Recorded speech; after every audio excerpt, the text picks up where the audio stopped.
হৃদয়ের রহপ্রিয় লেখিকা রায়কথা পর্ব ১।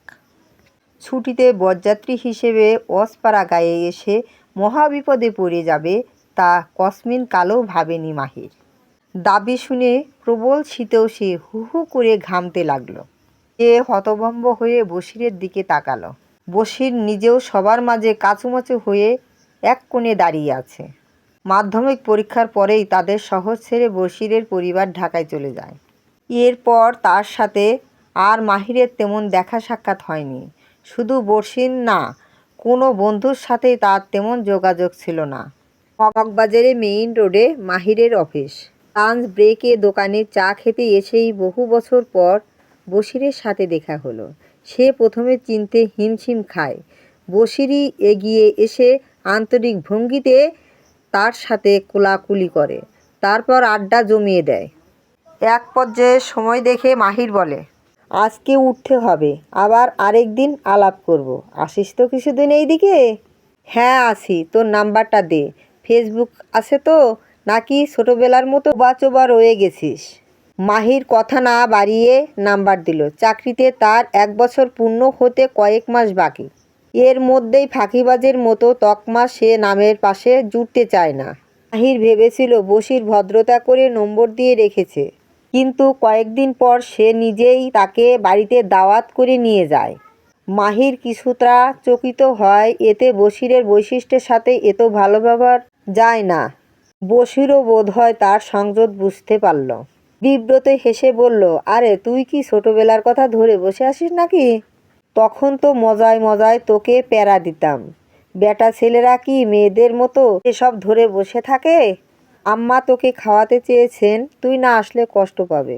অগত্যা মাহির গুরুজনের সম্মান রক্ষাতে দাওয়াত গ্রহণ করল। ও বাড়ির সবাই তার বেশ খাতির যত্ন করল। খাওয়া শেষে মিষ্টি দইয়ের বাটি নিয়ে আবার কিছুক্ষণ আড্ডা জমল। কথা প্রসঙ্গে বশিরের আম্মা এসে বললেন, মাহিরকে বিয়ের জন্য দাওয়াত করেছিস তো? বাবা, তুমি কিন্তু আমাদের সাথে থাকবে। মাহির প্রশ্ন করল, কি ব্যাপার খালাম্মা? রাজীবের বিয়ে ঠিক হয়েছে তোমাদের দোয়ায়। আগামী সপ্তাহে কবুল পরিয়ে নিয়ে আসব। এখানে ভালো করে বৌভাত করানোর ইচ্ছে আছে। বশির বলল, তুই আবার ঢং শুরু করিস না। সামনের সপ্তাহে তো সবার বন্ধ। কি সুন্দর, শুক্র শনির আগের পরের সরকারি বন্ধ পড়ে, একদম লম্বা ছুটি হয়ে গেছে সবার। চল আমাদের সঙ্গে। মেয়ে পক্ষ হলো গাঁও গ্রামের, ওইখানেই কাজ সেরে মেয়ে দিয়ে দিতে চায়। দিনা পাওনাও তেমন আগ্রহ দেখলাম না। গরিব লোকটা আর কি। তাও যাক, আমাদের তো শুধু মেয়ে দিয়ে কাজ। তাহলে তোর সিট কনফার্ম রাখলাম। বৃহস্পতিবার সকালে মাইক্রো বাসে করে যাব ইনশাল্লাহ। মাহির তেমন মানা করার সুযোগ পেল না। ছুটি কাটানো নিয়ে তার বিশেষ আয়োজন ছিল না। হয়তো ঘরে বিশ্রাম নিয়ে সময় কাটাতো। শেষ করে ঘুরতে বেরিয়েছে তার খেয়াল নেই। সব জেনে মনটাও প্রকৃতি পরশ পেতে লোভী হয়। শহরের বিষাক্ত বাতাস থেকে কয়েকদিনের বিরতি নিতে আবেগ বিবেক দুটোই সায় দেয়। গ্রামে যাওয়ার পুরোটা পথে সে বশিরের আত্মীয় স্বজনদের উদ্ভট কাণ্ড কারখানা দেখে কানে হেডফোন গুঁজে জানালার বাইরের দৃশ্যে মনোযোগ দেয়। প্রায় 5-6 ঘন্টা পর তাদের মাইক্রোবাস গন্তব্যের কাছে এসে থামল। গ্রামের নাম নিশিখালী। তার সবুজ বুক চিরে বয়ে গেছে কপতি নদী। ছলনাময়ী অর্থের নাম কেন এই শীর্ণকায়া মন্থর নদীর হলো তা কেউ জানে না। মাইক্রোবাসগুলো গ্রামের মেঠোপথে বেশি এগোতে পারল না। সড়কের মাথায় কোণে বাড়ির মানুষজন দাঁড়িয়ে ছিল। বাকিটা পথ পায়ে হেঁটে যেতে হলো। বশিরের ফুপুরা এতে বিরক্ত হলেন। আজকালের যুগে এমন গ্রাম আছে নাকি বাবা? এই কোন গর্তে বিয়ে ঠিক করেছিস রাজীবের? বশিরের আম্মা তো সব সময় বেশি বুঝে গেছে। এর জন্যই তো পোলাপানদের এই অবস্থা। মাটির কাঁচা রাস্তার দুপাশে আদিগন্ত বিস্তৃত ফসলের মাঠ। মেঠো পথটা কুয়াশা আর রোদের লুকোচুরি খেলার এক অদ্ভুত ধূসর রূপ ধারণ করেছে। মাহির দেখল পথের দুধারে ঘাসগুলো ভরে শিশির সিক্ত হয়ে নুয়ে আছে, যেন কেউ মুক্ত দানা ছড়িয়ে রেখেছে সবুজ মখমল ঘাসের উপর। একটু এগুতেই চোখে পড়ল দুধারে সরিষার ক্ষেত। মাইলের পর মাইল যেন কেউ তরল সোনা ঢেলে দিয়েছে। এই তীব্র হলুদ আর তার উপর হালকা কুয়াশার পাতলা চাদর মাহিরকে সাহানো করে দিল। মাদকতাময় ঘ্রাণ নাকে আসতেই তার মনে হইল শরীরের বিষাক্ত ধোঁয়ার পর এই প্রথম তার ফুসফুসগুলো প্রাণ ভরে অক্সিজেন নিচ্ছে। পথের বাঁকে বাঁকে পুরনো সব গাছ, কোনোটার ডাল একদম সিক্ত, একটা পাতাও অবশিষ্ট নেই। কঙ্কালের মতো দাঁড়িয়ে থেকে শীতের হাহাকার প্রচার করছে। আবার কোনো গাছে বুনো লতার ঘন বসতি। গ্রামের বাড়িগুলোর চারপাশে নিবিড় ছায়া। সেই বাঁশঝাড়ের ভেতর দিয়ে যখন উত্তরে হাওয়া বয়ে যাচ্ছে, তখন এক ধরনের ছনছন শব্দ হচ্ছে, যা এই নিঝুম দুপুরেও শিরশিরে এক অনুভূতি জাগিয়ে তোলে। পিঠোপথ থেকে কয়েক পা ডানে সরতেই আফজাল মেম্বারের বাড়ি। এটি কোনো বিশাল রাজপ্রাসাদ নয়, সাধারণ একতলায় একটা পাকা দালান। আফজাল মেম্বার সাহেব অল্প সময়ে এই বিয়ের মূল ঘটকালি করেছেন, তাই বরযাত্রীদের আপ্যায়নের ভার নিজেই কাঁধে নিয়েছেন। গ্রামের কাঁচা বাড়িগুলোর ভিড়েই এই চুনকাম করা একতলা দালানই, যা একটু শহরের আধুনিকতার জানান দিচ্ছে। মেম্বার বাড়ির বৈঠকখানা ঘরটা মাহিরদের জন্য বরাদ্দ করা হয়েছে। একটা মাঝারি আকারের দেওয়ালে নীল রঙের আস্তর, জায়গায় জায়গায় ওঠা। কোনায় একটা পুরনো আলমারি আর কয়েকটা প্লাস্টিকের চেয়ার ছড়ানো ছিটানো। জানালার কাচগুলো কুয়াশায় একদম ঘোলাটে হয়ে আছে। বাইরে কে আছে তার চেনার উপায় নাই। মাহির খেয়াল করল তার ঘরের কোণে টেবিলটায় একটা হারিকেন জ্বলছে। যদিও বিদ্যুৎ আছে, হয়তো লোডশেডিংয়ের আশঙ্কায় রাখা হয়েছে।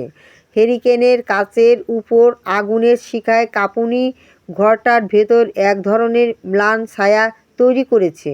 মাহির জানালার পাল্টাটা একটু ফাঁক করতেই হু হু করে এক ঝলক উত্তরে বাতাস ভেতরে ঢুকে তার গায়ে কাঁপুনি ধরিয়ে দিল। ফিরে তাকাতেই তার নজর এলো মেম্বার বাড়ির পেছনের দিকটা।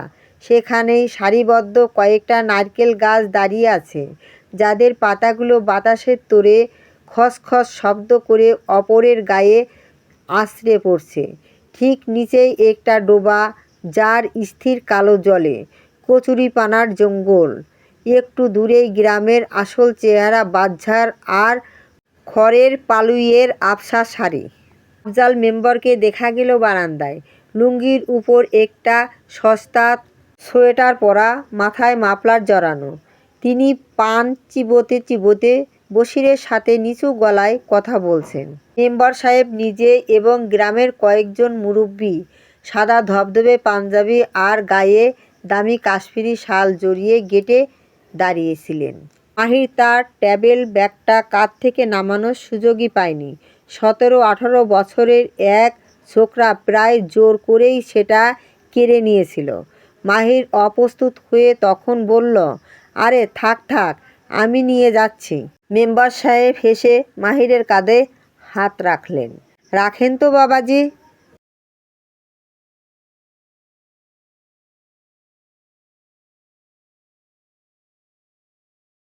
বাড়ির বিশাল বারান্দায় বসার সাথে সাথেই কাঁসার মস্ত বড় গামলায় করে ধোয়া ওঠা কুসুম গরম পানি নিয়ে আসা হলো।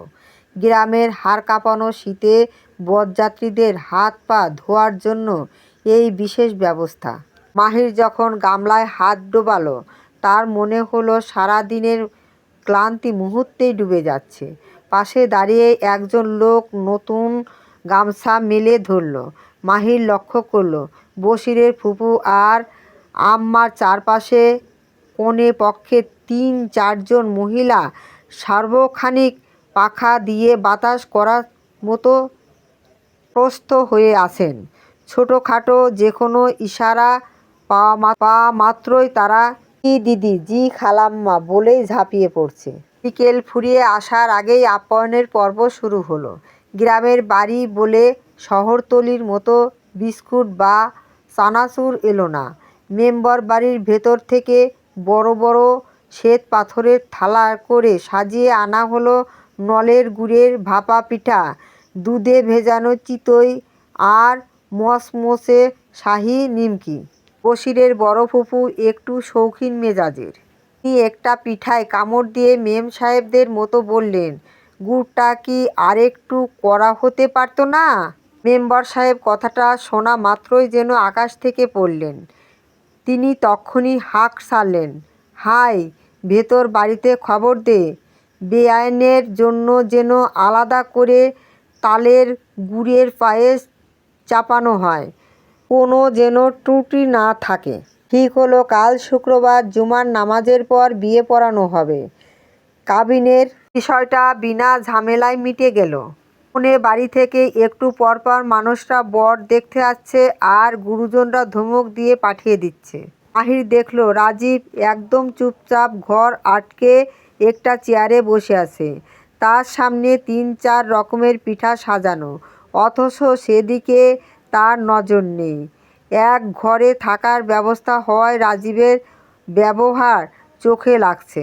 অবশ্য বিয়ের আগে কিছুটা অস্থিরতা কাজ করা অস্বাভাবিক না। কনে পক্ষের যুবকরা বারবার এসে রাজীবকে না পেয়ে তাকে জিজ্ঞেস করছে, ভাইজান, লেবু চা দেবো নাকি কড়া চা দিব? সিগারেট লাগবো? এই নেন লাইটার। এই অতি খাতিরের ভিড়ে মাহিরের মনে হলো সম্পর্কের চেয়ে বেশি গুরুত্ব সে এখানে পেয়ে যাচ্ছে। বশির এসে বলল, দেখছিস কি তোয়াজ করছে, এমন ছেলে পেয়ে মাথা খারাপ হয়ে গেছে। হ্যাঁ হ্যাঁ, মেয়ে দেখছিস? মাহির হকচকিত হয়ে বলল, কোন মেয়ে? কার মেয়ে? আরে বলদ, আইরিন, যার সাথে বিয়ে রাজীবের। দেখবি না, অত সুন্দরী না, যদিও চলনসই আর কি। মাহির বিরক্তি হলো ছোট ভাইয়ের স্ত্রীর আলোচনা করতে বশিরের আগ্রহের কমতি নেই। সে বলল, না, দেখার ইচ্ছা নেই, বিয়ের পর সৌজন্য সাক্ষাৎ হবে। তুই হাবা রয়ে গেলি রে। মাহির শান্ত দৃষ্টিতে তাকাতেই বশির হেসে বলল, আরে মজা করেছি, কুল কুল। আফজাল মেম্বারের বাড়ি থেকে মাত্র কয়েক গজ দূরে কোণে বাড়ির সীমানা। সন্ধ্যায় আবছা অন্ধকার, পুরো বাড়িটা যেন একটা মৌমাছির চাকের মতো গিজ গিজ করছে। চারদিকে হারিকেন আর হ্যাজাক লাইটের তীব্র সাদা আলো। উঠানের একপাশে বিশাল ৩-৪টি গর্ত করে বানানো হয়েছে মাটির উনুন। সেখানেই বড় বড় অ্যালুমিনিয়ামের ডেকচি চড়ানো হয়েছে। নিচে তালের গুঁড়ি আর শুকনো বাঁশের চালা দিয়ে আগুন জ্বালানো হয়েছে। বাবুর্চিরা কাঠের বিশাল খুন্তি দিয়ে পোলাওয়ের চাল নাড়ছে। রাতের রান্না চলছে আর একই সাথে আগামী দিনের মহাভোজের প্রস্তুতি। যখনই ঢাকনা তোলা হচ্ছে তখনই এলাচ, দারুচিনি আর ঘিয়ের সেই সুবাস ছড়িয়ে পড়েছে পুরো পাড়ায়।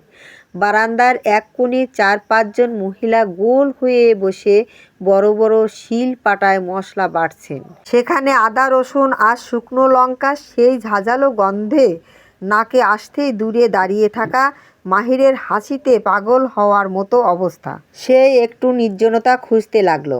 সূর্য ডোবার সাথে সাথে কুয়াশা এইটাই ঘন হয়েছে যে হাতের টর্চের আলো কয়েক ফুটের বেশি পথ দেখাচ্ছে না। যেন ৪-৫টা সাদা তুলোয় মোড়ানো হয়েছে। সে সাবধানে পা ফেলে পেছনের পুকুর পাড়ের দিকে এগুচ্ছেন। আর তার কানে এলো এক ক্ষীণ সুর। বাজারের শনশন আওয়াজ আর শীতের রাতের ঝিঝি পোকার ডাক ভেদ করে কেউ একজন যেন খুব নিচু স্বরে গান শুনছে। মাহির কান খাড়া করে শুনল রবীন্দ্রসঙ্গীত। মাঝে মাঝে তব দেখা পায়, চিরকাল কেন পায় না। পুরনো কোনো রেডিও নব ঘোরালে যেমন হালকা একটা ঝিরঝির শব্দ হয়, সেই যান্ত্রিক শব্দের সাথে ম্লান সুরটা কুয়াশা চিরে ভেসে আসছে। মাহির কৌতূহলী হয়ে সুরটা অনুসরণ করে পুকুর পাড়ের জরাজীর্ণ সিঁড়িতে এসে থমকে দাঁড়ালো। কুয়াশার ভেতর দিয়ে সে দেখতে পেল পুকুর ঘাটের এক কোণে শ্যাওলাধারা সিঁড়িতে বসে আছে একটি অবয়ব। লাল একটা চাদর জড়ানো মেয়েটি একলা বসে পুকুরের নিথর জলের দিকে তাকিয়ে আছে। রীতিমতো অমান্য করে এ সময় কোমর সমান চুল খুলে রেখেছে। মাহির টর্চটা জ্বালালো না, বরং অন্ধকারের সাথে চোখ ছুঁয়ে আসতেই দেখল ঘাটের একদম শেষ ধাপে একটা নিভু নিভু হারিকেন রাখা। হারিকেনের চিমনিটা কুয়াশায় ঝাপসা হয়ে আছে। প্রায় আলোটা চারদিকে না ছড়িয়ে শুধু নিচের এক চিলতে জায়গাকে আলোকিত করছে। মন্ত্রমুগ্ধ মাহির ঘাটের উপরের ধাপে এসে থামল। ঠিক এই স্থান থেকে সে দেখল হারিকেনের সেই ম্লান হলুদ আলোটা পুকুরের স্থির কালো জলের উপর আছড়ে পড়ছে।